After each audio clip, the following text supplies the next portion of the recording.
जी, break से आ गए हैं वापस। आपको कहेंगे एक बार फिर से खुश-आमदीद एंड सुबह ख़ैर। और वही अच्छी खबर जिसका हमने कल भी ज़िक्र किया, उसका अभी भी ज़िक्र करूँगी कि बुध की शब जो है एक तारीख़ी स्ट्रैटेजिक बाहमी मुआहिदा हुआ between Saudi Arab and Pakistan.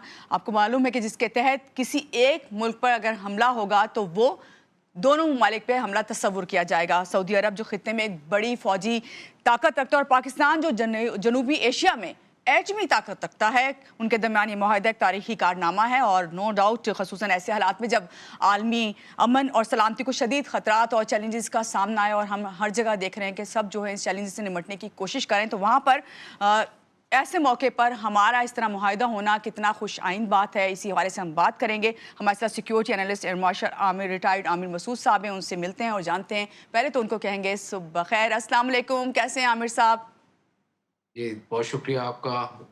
Aamir साहब, आपको भी सुबह मुबारक हो। जी बहुत शुक्रिया। और जब ऐसी सुबह होती है जहाँ पे जो है मुल्क जो है, जहाँ उसका नाम सर बुलंद हो रहा हो, पूरी दुनिया में उसका परचम जो है लहरा रहा हो, ख़ास तौर से इस हवाले से कि जहाँ पे दिफाई एटमी ताकत बन के हम हमेशा से उभरे हैं और अब पूरी दुनिया इसको तस्लीम कर रही है, तो वहाँ पर ये बात करूँगी कि मुआहिदा जो पाकिस्तान और सऊदी अरब के दरमियान हुआ है क्यों अहम है और ख़ित्ते की सिक्योरिटी सूरत हाल पर जो है इसके क्या असरात मुरतब होंगे?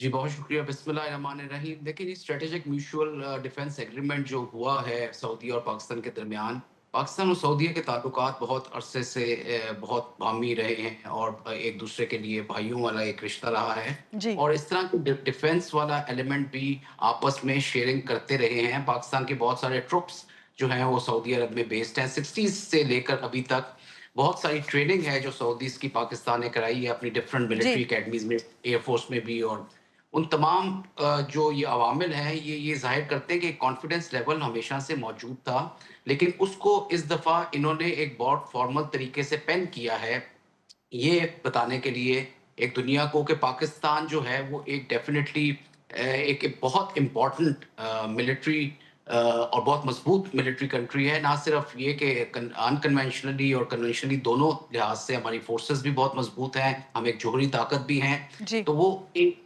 नेट सिक्योरिटी प्रोवाइडर के तौर पे भी पाकिस्तान को इस रीजन में देखा जा सकता है। लेकिन सबसे जो इम्पोर्टेंट बात जो मैं आपसे करना चाहूँगा वो इसके टाइमिंग्स हैं। टाइमिंग्स के लिहाज से अगर देखा जाए तो एक पूरा जो एक हमारे खित्ते में भी और मिडिल ईस्ट में एक फ्लक्स की सूरत हाल है, एक बड़ी अनसर्टेनिटी एग्जिस्ट कर रही थी।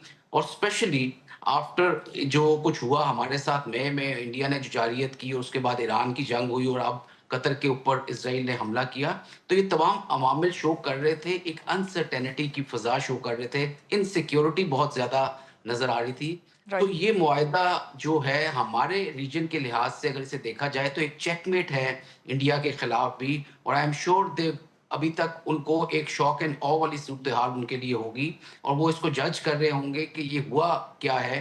बिकॉज एक मुल्क पे जारियत जो है वो दूसरे मुल्क पे जारियत तस्वुर करना एक बहुत बड़ी बात है और एक डेटरेंस का बहुत मजबूत पहलू है इसमें जो कि नजर आता है। जी तो आमिर, उस लिहाज से जी जी जी जी जी जी, उस लिहाज से अगर देखा जाए तो इंडिया जो है अब उसको पहले तो चाइना की बात करता था, अब उसको देखना पड़ेगा कि सऊदीया एक बहुत मजबूत मुल्क है और जिसके साथ उसके भी ताल्लुकात बहुत ज़्यादा हैं, तो वो किस तरह से इस मुआहदे को काउंटर करने कर सकेगा।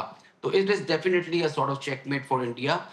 दूसरी तरफ अगर मिडल ईस्ट की कंट्रीज़ को देखा जाए तो मिडल ईस्ट की कंट्रीज़ स्पेशली आफ्टर, क्योंकि अगर आप ईरान वाला अवामिल देखें तो उसमें तो वो तमाम उसको अपना थ्रेट समझते रहे हैं कई दहाइयों से। और वो समय उनकी जितनी फोर्सेस थी वो सारी अमेरिकन ट्रेन भी थी और इक्विप भी थी।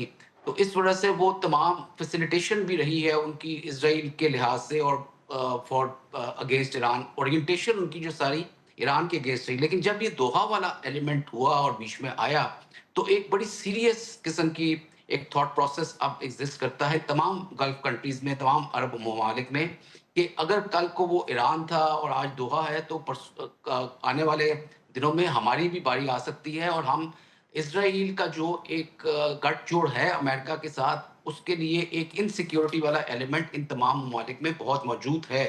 और वो टोटली वो कहते हैं ना कि all eggs in one basket नहीं कर सकते और तमाम अपनी दफाई जो है और अपनी जो नेट नेट सिक्योरिटी है वो अमेरिका के हाथ में नहीं कर सकते जब तक वो इसराइल को सपोर्ट कर रहा है। जी तो एज एन ऑल्टरनेट अगर देखा जाए वो उस लिहाज से तो मैं तमाम स्पेक्ट्रम की तो बात नहीं करूँगा, लेकिन पाकिस्तान एक वाहिद मुल्क है जो एक जौहरी ताकत भी है और एक बहुत मज़बूत मिलिट्री उसके पास मौजूद है, जिसकी बुनियादें बड़ी स्ट्रॉन्ग हैं, इंस्टीट्यूशंस बहुत स्ट्रॉन्ग हैं। जी। तो इस वक़्त फ़ॉर्मल एग्रीमेंट का होना उस पूरे रीजन के लिए एक नेट सिक्योरिटी वाला एलिमेंट ज़रूर आता है, और मुझे कोई शक नहीं है कि आज सऊदी अरेबिया और पाकिस्तान के दरमियान हुआ है, आने वाले दिनों में बाकी गल्फ़ कंट्रीज़ भी इस मुआहदे में शामिल ज़रूर होंगी। एग्जैक्टली पाकिस्तान सऊदी अरब का जो तारीखी दिफाई माहिदा है, आपने खुद भी कहा कि भारत जो है ख़ास तौर से इस वक्त परेशान है। इसमें हमने ये भी देखा उनके वज़राए ख़ारजा इस वक्त यही कोशिश कर रहे हैं जानने की किस तरीके से इस मसले, उनके लिए तो मसला है ये संगीन के आगे क्या होने जा रहा है, तो वो इस पर किस तरह जो है अपना दबाव डालें या किस तरह से कोशिशें करें आगे चल के। मगर यहाँ पर ये बात करूँगी आपसे आमिर साहब के पाकिस्तान के लिए इस मुआहदे से कितना फ़ायदा है, क्या फ़ायदा होगा पाकिस्तान को? जी देखें, पाकिस्तान के लिए तो बहुत विन विन सिचुएशन है। और अगर आप मैंने जिस तरह आपसे ज़िक्र किया कि इंडिया जो हमारा एक बहुत बड़ा दुश्मन भी है और जो हमें हर जी। लिहाज से एक पिन डाउन करने की कोशिश करता है और हमारे अगेंस्ट हमेशा ज़ीरो सम गेम खेलता रहा है, उसके लिए एक बहुत बड़ी एक लम्हा फ़िक्रिया है। और वो कभी भी किसी किस्म की जारियत करने से पहले इसको ज़रूर सोचेगा। और इसमें ना सिर्फ ये कि जो इन्होंने एक किस्म की डायरेक्ट जारियत की, उस बट जो ये सब कन्वेंशनल तरीके से हमारे जो वेस्टर्न बॉर्डर्स पे कर रहे हैं, उसके भी काफ़ी सारे शवाहिद हमारे पास मौजूद है कि इंडिया इसमें इन्वॉल्व्ड है। तो इंडिया को इस मामले में एक सोचना पड़ेगा कि किस लेवल तक वो पाकिस्तान को काइनेटिक और नॉन काइनेटिक मीन्स से किसी किस्म की जारियत कर सकता है। दूसरे लिहाज से अगर पाकिस्तान को देखा जाए तो देखें, एक पाकिस्तान का नाम हमेशा से डेफ़िनिटली था, लेकिन इर्रेलेवेंस वाला एलिमेंट कुछ सालों से आता जा रहा था। जी। मई के इंसिडेंट्स के बाद पाकिस्तान एक एक कंट्री, एक मजबूत मुल्क के तौर पे सामने आया है। एक ऐसा मुल्क है जिसकी मिलिट्री बहुत प्रोफेशनल है और उसके पास तमाम वो चीज़ें मौजूद हैं कि वो किसी भी जारियत का बड़े मजबूत तरीके से जवाब दे सकता है। ना सिर्फ ये कि वो जौहरी ताकत है, बल्कि कन्वेंशनल मीन्स भी पाकिस्तान के पास अल्हम्दुलिल्लाह ऐसे हैं कि वो किसी भी जारियत का जवाब दे सकता है। और गल्फ कंट्रीज़ पहले भी पाकिस्तान की तरफ इस लिहाज से देखती रही हैं, और सऊदी अरेबिया ख़ास तौर पे पाकिस्तान को हमेशा एक मजबूत मिलिट्री के लिहाज से देखता रहा है। और there has been a shift, वो जो उनकी जो एक थिंकिंग प्रोसेस था, जी। उसमें पहले भी एक एक चेंज आया था जब हमने देखा था कि तेहरान से जो है वो मूव कर गया है सेंटकॉम का और वो दोहा चला गया था, बिकॉज़ एक आपस में म्यूचुअल जो ट्रस्ट का रिलेशनशिप था उसमें एक दरारें ज़रूर पड़ी थी पहले भी अमेरिका और सऊदीया के दरमियान। और अब जब ये वाला अमल हुआ है तो सऊदीया में वो स्केप्टिसिज्म या वो एक ज़रूर एक इनसिक्योरिटी वाला एलिमेंट ज़्यादा महसूस किया गया है। और इसी वजह से Pakistan as a best option for them for security के लिहाज से एक सामने आया। और पाकिस्तान की डेफिनेटली जब ये म्यूचुअल एक होगा तो आप देखें तो सऊदी अरेबिया एक बहुत मजबूत इकोनॉमिक पावर है पूरे जी। रीजन की, और वो बेनिफिट्स भी हमें हो सकते हैं। प्लस हमारी रेलेवेंस डिप्लोमेटिकली भी बेहतर हुई है, मिलिटरीली तो डेफिनेटली हुई, लेकिन डिप्लोमेटिकली भी इससे हमें एक फ़ायदा डेफिनेटली पहुंचेगा। जी। आमिर साहब फ़लस्तीन का ज़िक्र करूँगी, फ़लस्तीन को कोई इस मुआहदे से फ़ायदा हो सकता है? जी देखिए, अगर वो इस इक्वेशन में अगर हम लेते हैं तो तरह-तरह की स्केप्टिसिज्म भी हैं। कुछ जर्नलिस्ट ने भी लिखे, कुछ एनालिस्ट ने भी लिखी बातें कि जी ये ईरान वाला एलिमेंट और इज़राइल वाला एलिमेंट जो है इसको मद्देनज़र रखा जाना चाहिए और उसको फैक्टर इन करना चाहिए और ये अवामिल हैं।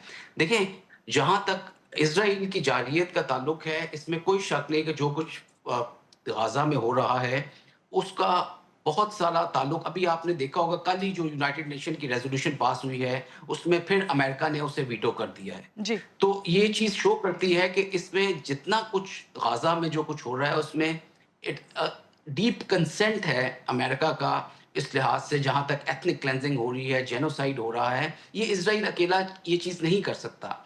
तो जो ये वाला एलिमेंट मेरा ख़्याल में आने वाले दिनों में हमें देखना पड़ेगा कि कितना इससे फ़र्क पड़ता है। लेकिन इतना ज़रूर असर हुआ होगा अमेरिका पे कि अब जो गल्फ़ कंट्रीज़ हैं, वो अल्टरनेट के तौर पे ज़रूर देख रही हैं। वो ना सिर्फ़ पाकिस्तान को देख रही हैं, वो इक्विपमेंट के लिए चाइना को भी देख रही हैं। तो वो एक शिफ्ट ज़रूर नज़र आई है। मैं ये तो नहीं यकीन से कह सकता कि गाज़ा में कोई बहुत सारा ग्राउंड सिचुएशन जो है वो चेंज होगी, लेकिन जो इस वक़्त दुनिया में एक आवाज़ उठ रही है, दुनिया में जो एक एक एक वेव चली हुई है इस जी जेनोसाइड के खिलाफ, ना सिर्फ मुस्लिम कंट्रीज़ में बल्कि स्पेशली यूरोपियन कंट्रीज़ में और फार ईस्टर्न कंट्रीज़ में, वो शो करती है कि there has been a significant you know एक एक एक एक टिल्ट नज़र आया है पैलेस्टीनियंस की तरफ। और मैं समझता हूँ कि अगर अमेरिका का थोड़ा-सा स्टांस सॉफ्ट होता है आने वाले दिनों में, तो एक प्रॉपर सॉल्यूशन ज़रूर हमें नज़र आना चाहिए। बिल्कुल, बहुत अच्छी आपने बात की। आमिर साहब, अभी पीएम जो हैं पाक सऊदी कामयाब मुआहदे के बाद जो है इस वक्त वो यूके गए हैं, उसके बाद उनका अमेरिका का विजिट होगा, तो आप समझते हैं कि इन दोनों ममालिक में इस मुआहदे के बाद काफ़ी बेहतर जो है उनके साथ जो है कोई ऐसा मुआहदा हो सकता है, कोई मुआशी या पाकिस्तान के लिए फ़ायदेमंद हो? जी देखें, इस मुआहदे के जो हैं जो आफ्टर इफ़ेक्ट्स हैं उसमें डेफ़िनेटली ये जो अभी तो पैलेस्टाइन की एक बड़ी एक स्ट्रॉन्ग वेव चल रही है उनके फ़ेवर में यूरोप में। और अभी जब ट्रंप गए हुए थे यूके, अभी मौजूद भी हैं वो, तो बहुत स्वे किस्म के उधर प्रोटेस्ट भी हुए। और जी, जो प्राइम मिनिस्टर बिल्कुल। जो थे यूके के, प्राइम मिनिस्टर यूके के जो थे, उन्होंने एक शो की अपनी हालाँकि ट्रंप का एक डिफरेंट मौक़िफ़ था, एक डिफरेंट नैरेटिव था, लेकिन प्राइम मिनिस्टर जो यूके के थे, उनमें एक असर और उनकी ज़ुबान में वो चीज़ें नज़र आईं कि जिससे वो एक बताना चाह रहे थे कि पैलेस्टीन वाला सॉल्यूशन जो है वो इमीडिएट बेसिस पे होना चाहिए। और वहाँ पे जितना जेनोसाइड है उसके खिलाफ हमें इज़राइल को एक रोक स्टेट के तौर पे डिक्लेयर करके इस चीज़ को ख़त्म करना चाहिए और टू नेशन जो है सॉल्यूशन उसको करना चाहिए। तो मैं समझता हूँ कि ये बातें डेफ़िनेटली होंगी इस मुआहदे को ज़हन में रखते हुए और पाकिस्तान की इम्पोर्टेंस को ज़हन में रखते हुए एक डेफ़िनेटली डिफरेंट टोन और टेम्पर आपको टेबल पे नज़र आएगा, जब हमारे प्राइम मिनिस्टर मिलते हैं यूके की लीडरशिप से भी और अमेरिका की लीडरशिप से भी। जी, बहुत शुक्रिया। Air marshal retired Aamir Masood साहब हमारे साथ थे, जो हमें बता रहे थे कि इस वक्त जो पाक सऊदिया दिफाई मुआहिदा हुआ है, इसके खित्ते पे किस तरह असरात मुरतब होंगे। यहाँ लेंगे एक छोटी सी ब्रेक के बाद वापस आते रहिएगा हमारे साथ।